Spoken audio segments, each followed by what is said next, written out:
Hello everybody, welcome back to my channel. It is again, say it once, I'll say it again, my favourite time of the month where I get to talk about all the books I read in August and then we get to pick my September TBR. Can't wait to talk to you about everything I've read this month and I hope you enjoy, and let's just get straight into it, shall we? I had an amazing reading month this month and I ended up reading 8 books, which is I think the most I've ever read in a month, and I'm very proud of myself. I had a great reading month and I can't wait to run you through everything I read. The first book I read this month was Time of Your Life by Jessa Hastings. I ended up rating a 4-star and I went into this book thinking I thought I would enjoy it. It had very mixed reviews, especially for a Jessa Hastings book. A lot of people didn't like it. I saw a lot of people DNF'd it. Lacey, for example, loves Jessa Hastings, rates the majority of the book 5 or 6 stars, and she ended up rating it I think like a 2. I went into it very skeptical and I was very unsure if I'd like it, but I wanted to give it the benefit of the doubt, and I am glad I did because I did end up rating it a 4-star. Now this one follows Joa Harrigan, who is a musician and he's in a band with his brother and a couple of friends, and it's very much like Oasis, the band, and how there's like the beef between brothers and it's giving that kind of vibe. And then Isolde, who is one of the biggest supermodels in London, I believe it is. So they end up meeting and forming a very quick bond, very tumultuous relationship, toxic in a way, not toxic to the level Magnolia Park's books are, but like she's like kind of blinded. They're kind of both blinded because they both like each other so much. A lot of people didn't enjoy this book because he is very much so cocky, he's really quite arsehole-y, but I kind of overlooked that because I did like her, but she was also quite delusional in a way because she saw past the things he was doing to her and just kind of was like, no, I really like him. May I add, they like pretty much loved each other like a week or 2 in. They weren't even dating really, but it was very much a very quick infatuation for each other. But he is very similar to certain characters in Magnolia Park's books, I will say. Very self-destructive, very much like, I don't need anyone, I'm fine by myself. He's an arsehole to his bandmates. He is the typical like early 2000s kind of musician where they don't really give a shit about anyone and they're the reason why their band's famous. And the aspect I liked about this book was, so they were dating obviously, but he also had a brother, and I really want the brother to end up with Isolde, I'm not gonna lie. And it kind of ended with him doing something to me that was pretty unforgivable and not very fair at all, and it just ended kind of abruptly. I feel like that was the thing this book needed more of, because I think she wrote it really quickly and you can kind of tell. I feel like there was a lot of like grammatical errors and like mistakes, but they were kind of overlooked because they were British and it was kind of like the way they spoke, so it was kind of overlooked, so that was okay, I guess. But it kind of ended really abruptly. Like 1 minute they're arguing, next minute they're together and they're arguing, and then it ends when he's doing something to her in a club like that's broken her heart, and that was like the end. Like, and I know it's meant to be in a sequel or a series or whatever, but I didn't really enjoy how it ended as much. Now, I highlighted a quote, and the quote is, "Something can be great and scary at the same time, you know, most worthwhile things are." It was the only quote I highlighted, but I feel like that is a quote that makes a lot of sense. I rated this a 4. I'm intrigued to read the next one just to mainly see if it is better, if she takes more time to write it, whatnot. The thing about this book though, I will say, compared to The Conditions of Will, this book was a lot like Magnolia Park's. It was kind of like copy and paste in certain ways, like certain actions that Joa did to Isolde was very similar to BJ and Magnolia, and very similar BJ and Joa in the way they're very self-destructive, but I feel like BJ kind of understood what he was doing was self-destructive, whereas Joa doesn't.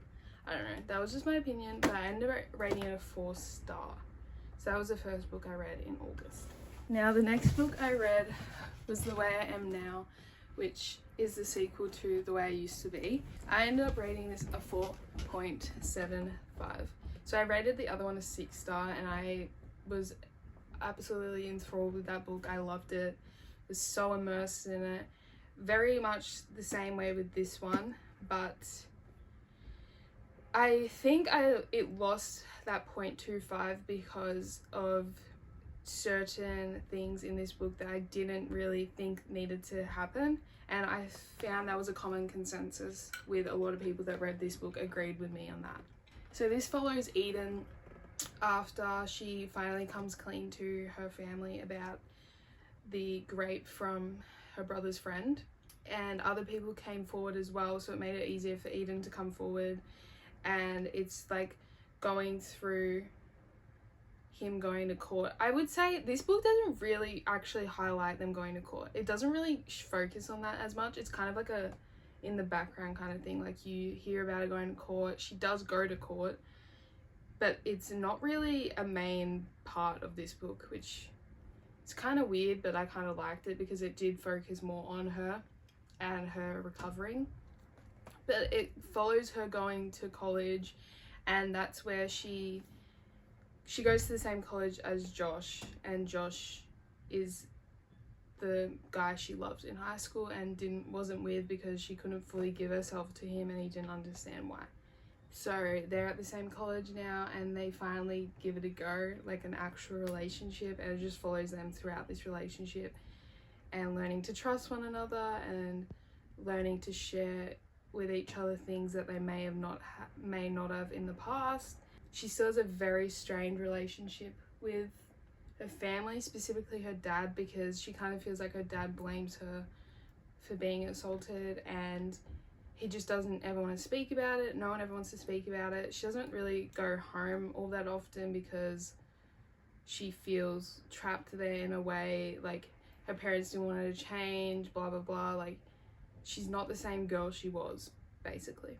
So it does follow her in college, getting a job, like forming new friendships, building a relationship with Josh. But the part of the book that I didn't like, and a lot of people didn't like, is there's like a third act kind of breakup between Josh and her.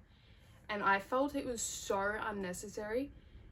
Mind you, I feel like the reason he broke up with her was valid because she kind of broke his trust in a way.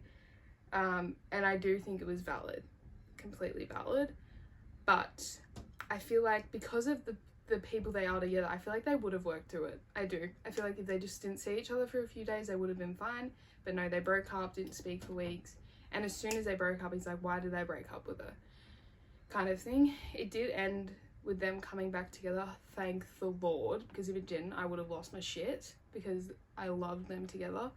It did end that way, but I just felt it was unnecessary for that to happen because they were in such a good place. They'd finally overcome all their obstacles together, and then they break up. When they broke up, she did go to court, and you don't actually find out if he goes to jail or not, which I was like, you could have told me that. But yeah, then they come back together, and I'm so glad. It ended really well. It ended, I feel like it was a good resolution for her specifically, because obviously the past book, it was so traumatic for her and her becoming like a person that she didn't want to be, and it ended with her finally coming forward. And this one finally ended with her kind of at peace, understanding what happened wasn't her fault, and also building a life with someone she loved. So I really enjoyed how it ended, and I did end up rating it a 4.75, which I recommend this series to, I wouldn't say everyone, because it, like I said, the first book's quite, like, if you don't want to read about sexual assault, completely fair enough. So that's the only reason, but it's like a really good example of how grief in any way can affect a person, and then how you can come out on the other side if you just keep fighting, which I really appreciated that. Got some quotes from this book. We can only accept the love we think we deserve. It was like she was the only thing in colour to me. Everything else in my life felt so grey. She was worth whatever risk came with trying. And that really does sum up Josh and Eden. And I really enjoyed this book. So it was the second book I read in August. The next book I read in August was my top pick for August. I was so glad I read it and I loved it. And that was The Serpent and the Wings of the Night by Carissa Broadbent. And I rated this a 5-star. I loved this book. I loved it so much. I devoured every single sentence in this book. She's honestly an author I'm so intrigued to read more of her work because I loved her writing, and I don't often read new authors where I'm like immediately like, I want to keep reading you because of your writing, but she is an author I would read because of her writing. She was so good. So this book follows the adopted daughter, human daughter, of the Nightborn Vampire King, and her name is Araya, and she was adopted when she was younger by the Vampire King into a world where vampires are really in control of humans. Like humans rarely go out at night, and if they do, often they will be eaten by vampires. Like their worlds are like living amongst each other, like Vampire Diaries. And she's now older and she wants to be more than just prey to these vampires, so she enters this competition called the Kajari, which is a tournament held by the goddess of death herself. And if you win this tournament, you will get like one wish from this goddess of death, and it could be any wish you want. And her wish is to, I think her wish is to get to form this kind of bond between her and her dad, where she will then get his powers, something like along those lines. But to win, she has to fight different warriors from these different vampire houses. So there's different vampire houses, and they each put their strongest warriors together, and they all are fighting to get a wish. But while she's in this tournament, there's a part where you like kind of have to form relationships with other vampires, and because she's the only human, she doesn't really trust any vampires because they will literally eat her. Like, they're not made to be friends with humans because they smell their blood and want to eat them. But she does form a bond with one of the vampires. I think his name's Rain. That's how I said it. It's Raihn. But he is one of the most dangerous vampires. Now, she does form a bond with him, a connection. It does turn romantic. And then, I actually don't want to give spoilers. It does turn romantic, and then it ends with them as the only two remaining warriors, I guess.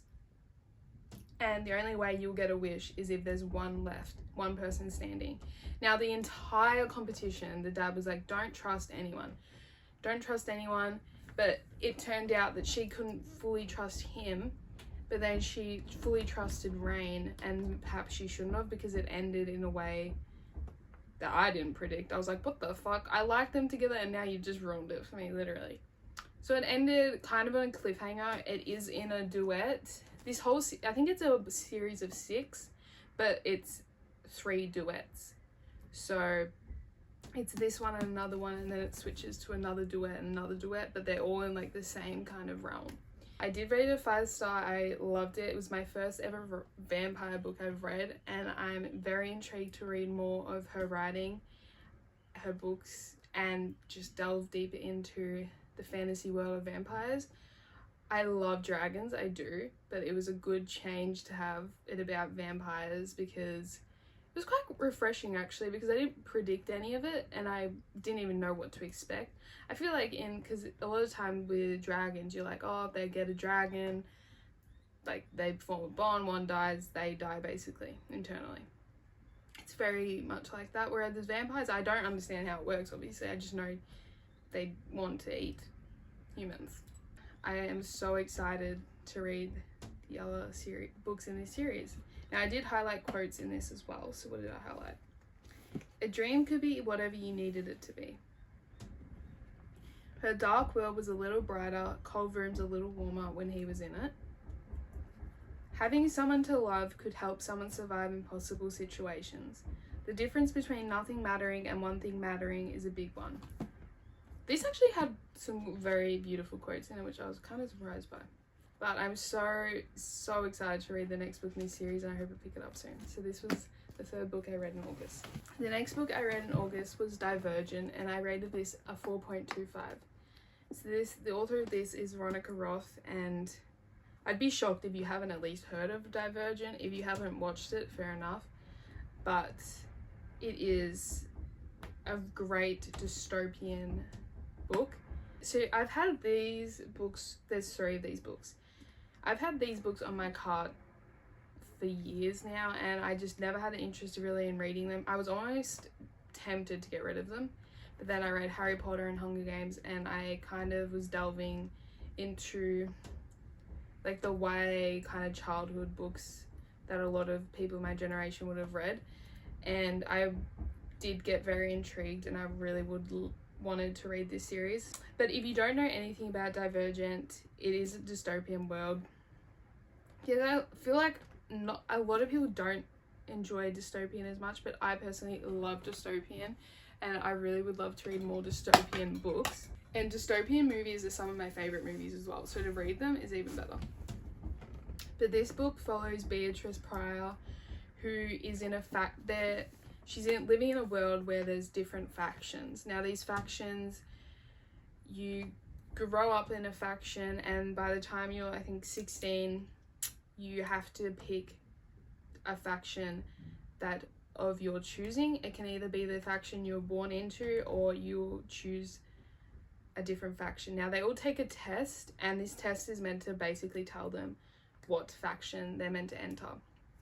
But Beatrice's faction test told her that she should pick multiple, which means she's a divergent, and divergents are the enemy in this world. No one wants to be a divergent. If you are, you're meant to keep it hidden, and no one's meant to know, because you will be used for their benefit or die. But she is a divergent, and she didn't tell anyone. And then when she finally chose what faction to enter, she ended up choosing Dauntless. Now she left her faction of Abnegation, which is very selfless, where they prioritize the homeless, like giving everything to everyone else, didn't speak unless I was spoken to, didn't ask questions, not curious individuals. And then she left them and went to Dauntless, which is the fearless faction and like the protectors of the city. You can leave your faction, but that doesn't automatically mean when you go to a new faction you're going to immediately be in it. For example, in Dauntless, they had to complete lots of different challenges and fights and stuff to be able to be a part of that faction, and thankfully she ended up completing them all, and she did end up becoming a part of Dauntless, and she changed her name to Triss. But at the end of it, she finds out a boy called Four, who was one of the leaders at Dauntless, he's also a divergent. She also finds out her mum used to be a part of Dauntless. She finds out a lot about her family members. She loses family members throughout the book. She finds out Four is also a divergent like her, and it is discovered that people know there's divergents living in Dauntless, so Dauntless kind of creates a war between the other factions to weed out the divergent and to just kill people in other factions, basically. The book kind of ends with Triss, her remaining family member, and Four and a few other people battling against, well, basically all the factions, I guess, but mainly Dauntless, and kind of escaping. So that's how it ends. It quickly will lead on to the next book, but I haven't read it, obviously, but I know because of the movies it does. That's how it ended. And I did end up rating it a 4.25. It added like Harry Potter, Hunger Games, and this. Probably like this and Hunger Games are more similar. Definitely prefer Hunger Games at the moment. But I do prefer these movies, I think, which is kind of strange, but I feel like I enjoy Hunger Games books more because I didn't remember what happened in them, whereas in this I remembered it very clearly. Now, I will say in this book, the things they changed were just kind of random, whereas in Harry Potter and Hunger Games, the things they changed were kind of warranted, I felt like, but in this, it was just kind of like, why was that the thing you decided to change? This was the 4th book I read in August, and I'm excited to read the rest in this series. The next 3 books I'm going to talk about together because they will be in a video. I'm not sure if the video will be out before this one or after, but I read true crime books for like a week. So I'm going to talk about them all together because I'm not going to talk about them too much in detail because I will be going into a lot more detail in that video. But I ended up reading The 10 Worst Serial Killers by Victor McQueen, The Sting by Kate Curie, I don't even know how to say her name, and Serial Killers, True Stories of World's Worst Murderers by El Camino. So I ended up reading these 3 books. I rated The 10 Worst Serial Killers a 3.5, I rated Serial Killers a 3.75, and I rated The Sting a 4.5. So this was definitely my favorite. These 2 were centered around a whole group of murderers and serial killers, and this book was centered around a repeat child offense offender, a repeat sexual offender to children. I'll talk about this one first because it's probably the easiest to talk about. This one follows the detectives in the police force trying to uncover what happened to the Queensland schoolboy Daniel Morecombe, who was a 13-year-old who went missing in 2003 when he was waiting for a bus at a bus stop in the Sunshine Coast, I believe. And it kind of follows the police as they're trying to discover who did this to him, and it really delves really deep into the killer who did end up killing Daniel, and his name was Brett Peter Cohen, who was in and out of jail for multiple offenses of sexual assault to children and injuring them and just lots of different things, and I'm just like, how was he even allowed to be out? But he was a repeat offender, and it just follows how they ended up charging him and how they discovered it was him and how they brought down this killer and the undercover operation that caught him. Basically, it just shows all of that in detail, and I found it very interesting. It hit close to home because it's in Australia, obviously. It was very sad to read about, and yeah, I go into a lot more detail in my video, so I'll just leave it at that. But I did rate it a 4.5, and all of these books were a reread. I've read them all, which was in 2022, I think I read them all, or 2023, one or the other. So they were all rereads. But these 2 were, well, this one's centered around the 10 worst serial killers, and it just goes into detail about 10 of these people that did literally the unimaginable to people. If they were charged, what with, if they're dead now, what the crimes were. It just goes into detail about all of that. And this one is about serial killers as well, but it's about a lot of serial killers, and I think just murderers in general. And it's got some huge names in it, like Charles Manson, Ted Bundy, John Wayne Gacy, like lots of well-known evil human beings, basically. And this one doesn't go into as much depth as the other serial killer book, but it does tell you about each crime these people committed, what happened to their victims. Some of these were so confronting. I was like, that is so fucking disgusting. I was just like, oh, reading it, I was just like this. But it was very interesting to read about, very sad as well. So this is book 5, 6, and 7 that I read in August. The 8th and final book I read in August was also a reread, and that is The Notebook by Nicholas Sparks. I ended up rating this book a 5-star. Again, like I said, it was a reread, and when I originally read it, I rated it a 6. I think this book has the potential to always be a 6-star to me, but at this point in time, I'm just rating it a 5. it always will hold that like place in my heart of like, it's just such a beautiful romance book to read, honestly, and it's just such like an old kind of love, and I love that. And I'd be shocked if you haven't heard of The Notebook, but if you haven't, it follows Noah and Ellie, and they form this young kind of love, and it's frowned upon by her family because he is of the lower class, and they have to break up one day, and he writes letters to her for years and years that constantly go unanswered, and he never knows why. So one day, it's like 8 years later, he just stops writing them, and then she eventually comes to visit him, and she's engaged, she's about to get married, but there's a place in her heart that has a spot for him, and she comes and visits him, and that's when he tells her like, I wrote to you every day. And I think it was like the mum just got rid of the letters, so she didn't even know about it. But basically it ends with them obviously being together. It ends when they're older, they die together, they just had this beautiful marriage relationship, very old kind of love.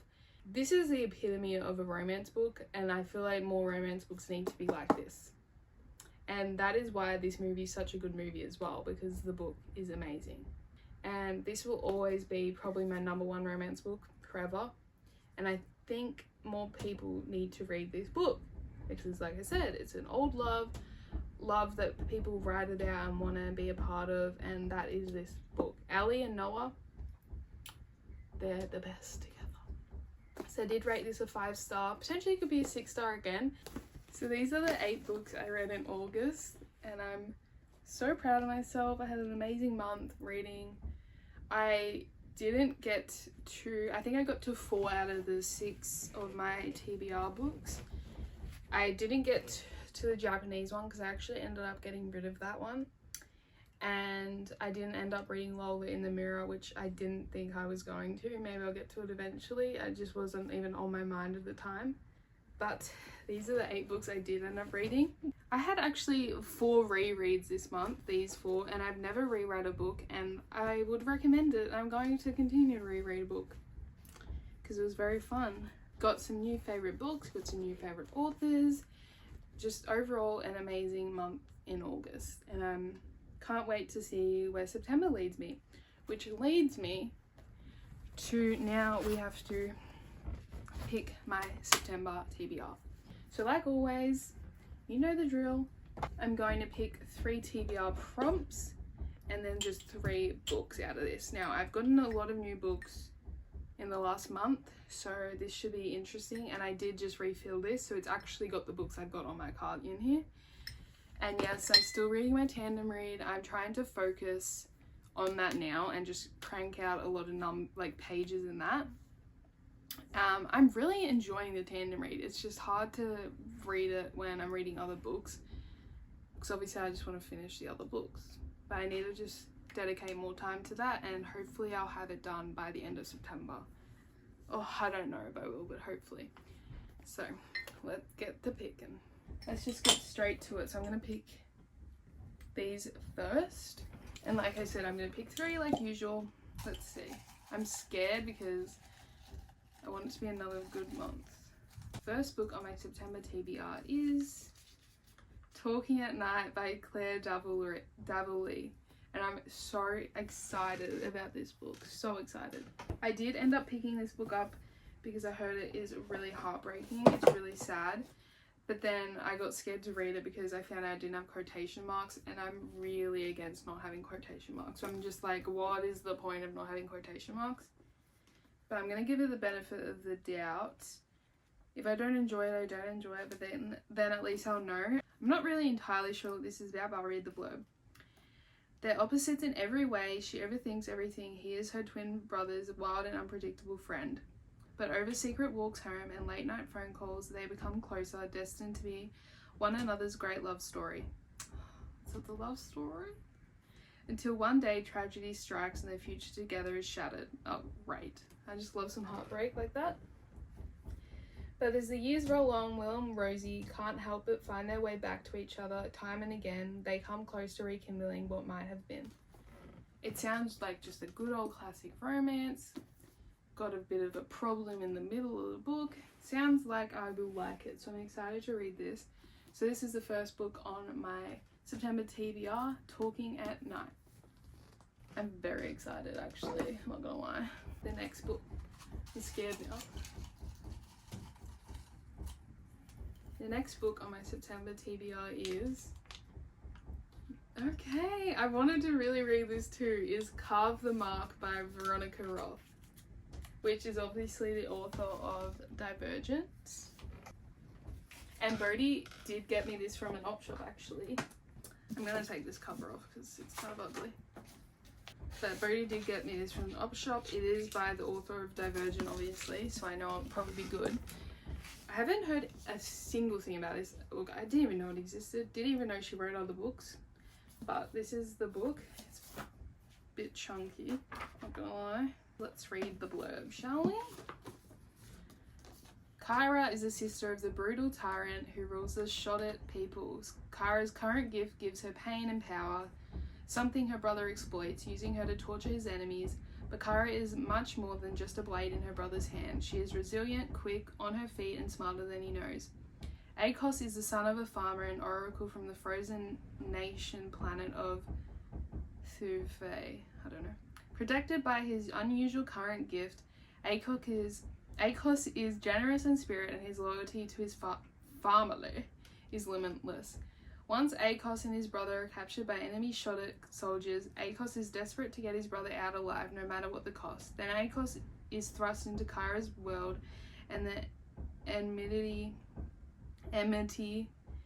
between their countries and families seems insurmountable. Will they help each other to survive, or will they destroy one another? Sounds very intriguing. It sounds like dystopian again, I think. I'm very intrigued by this book. So this is the second book on my September TBR, and that is Carve the Mark by Veronica Roth. We'll see how that one goes. It's a bit bigger. Third and final book from this. Ooh, guess this one. The Year the Maps Changed. That's so interesting. This Bodhi also picked this book. This is The Year the Map Changed by Daniel Binks. And Bodhi picked this book, he told me, because it says it's centered around, like, it takes place in Sorrento, which is kind of interesting because I don't think I've ever read a book about, like, written around near me. So it says, Sorrento, Victoria, 1999. Fred's family is a mess. Her mother died when she was 6, and she's been raised by her pop and adopted father, Luca, ever since. But now Pop's had to go away, and Luca's girlfriend Annika and her son have moved in. More and more it feels like a land grab for family and Fred is the only one left off the map.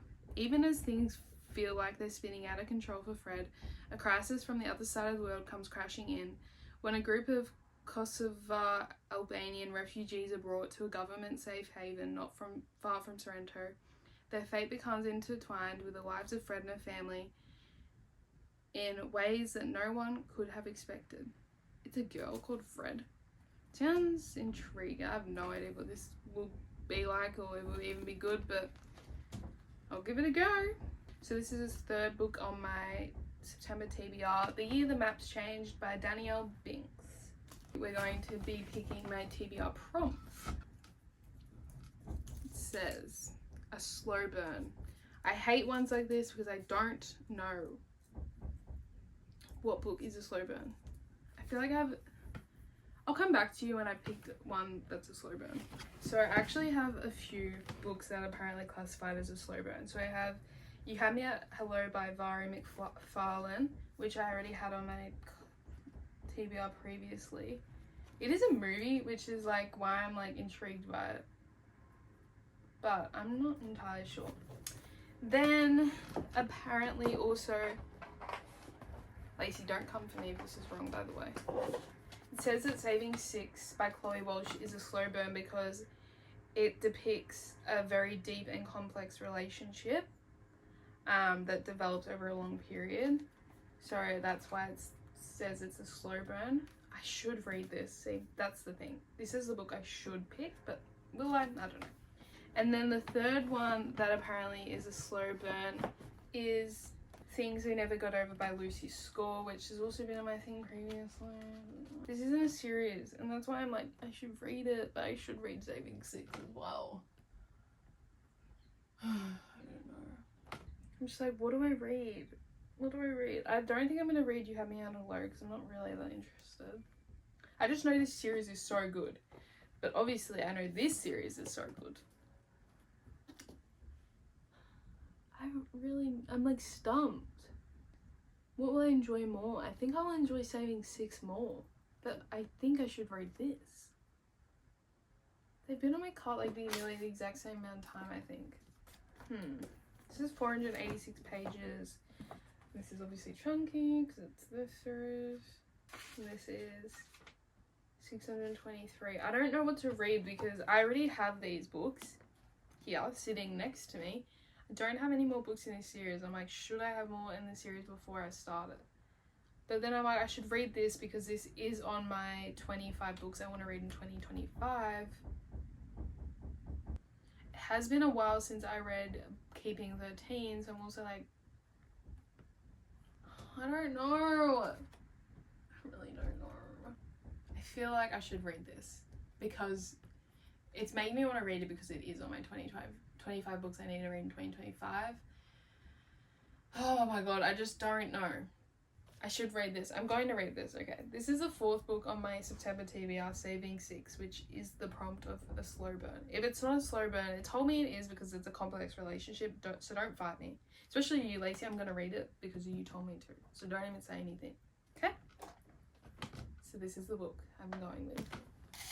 Next prompt is the oldest book on your TBR, okay. Of lots of options. I do, because some of these books have been on here a long time, guys. What can I say? It would, it'd be some of these. It could be Dark Places by Gillian Flynn, which I've read the other 2 books in this. Like, it's not a series, but they got like similar covers, similar vibes. Could be Insurgent or Legion, whatever one's next. Could be One Dark Window. But I think Divergent books have been on there longer. I think it is this. I'm really trying to think what's been on here a long time. It's either this or You Have Me Out of Low. I don't really know if I want to read that, guys, at the moment. This one says, Libby Day was just 7 years old when her evidence put her 15-year-old brother behind bars. Since then, she has been drifting, but when she is contacted by a group who are convinced of Ben's innocence, Libby starts to ask questions she never dared to before. Was the voice she heard her brother's? Ben was a misfit in their small town, but was he capable of murder? Are there secrets to uncover at the family farm, or is Libby deluding herself because she wants her brother back? She begins to realize that everyone in her family had something to hide that day, especially Ben. Now, 24 years later, the truth is going to be even harder to find. Who did massacre the Day family? I think not only does this actually sound good, I also think it has been on my cart the longest. It'd be this or the Divergent books, but I don't really want to read that. I'm already reading another Veronica Roth book. So I'm going to go with Dark Places by Gillian Flynn.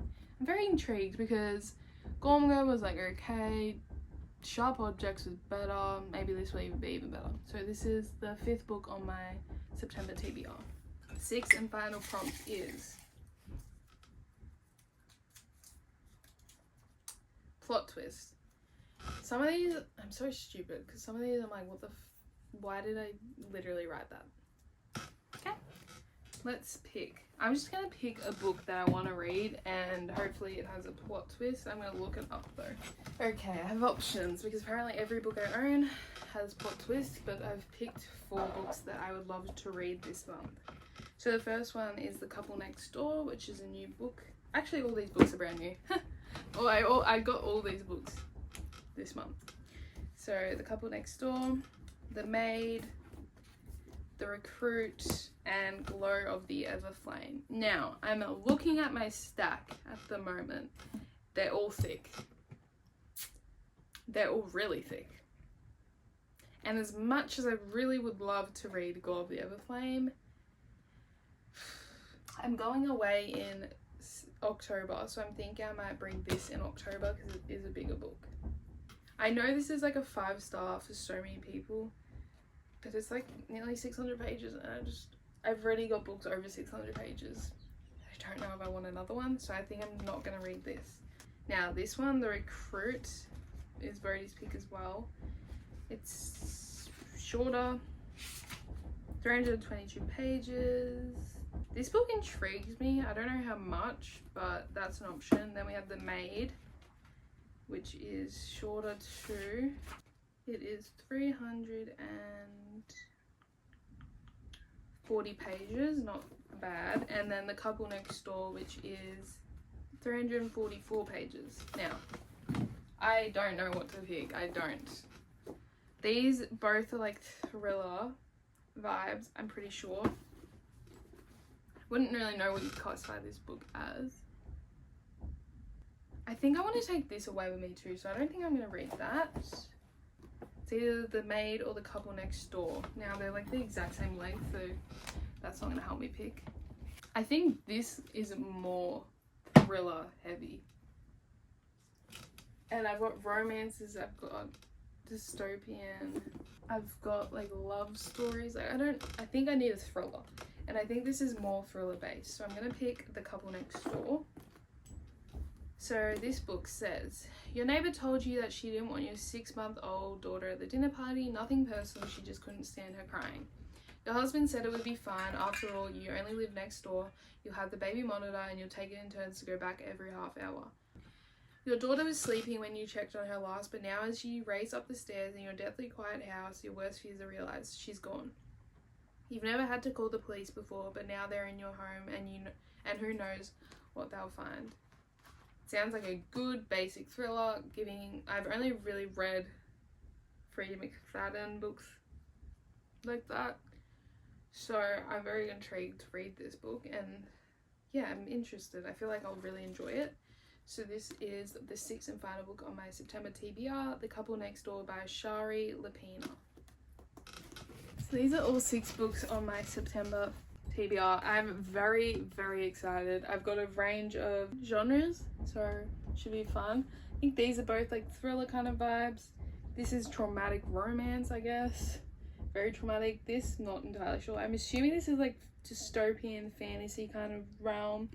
This is clearly some heartbreak, but romance too. Very, very excited to read these. Very intrigued how they will go. Some new books here that I can't wait to read. Some new authors. Can't wait to give you my thoughts. I hope I get to a good chunk of these, if not all 6. But if not, it's completely fine. I'm not putting pressure on myself. But I don't think I'll be picking up other books per se. I just will be reading books with Lacey, so those will be in her video. But these are the 6 books I've chose for September. I'm so excited. I'm so excited. So I hope you enjoyed my video, and I hope you enjoyed listening to me talk about all the 8 books I read in August and picking my September TBR. Can't wait to give my thoughts, and I'll see you again soon for a brand new video. Goodbye.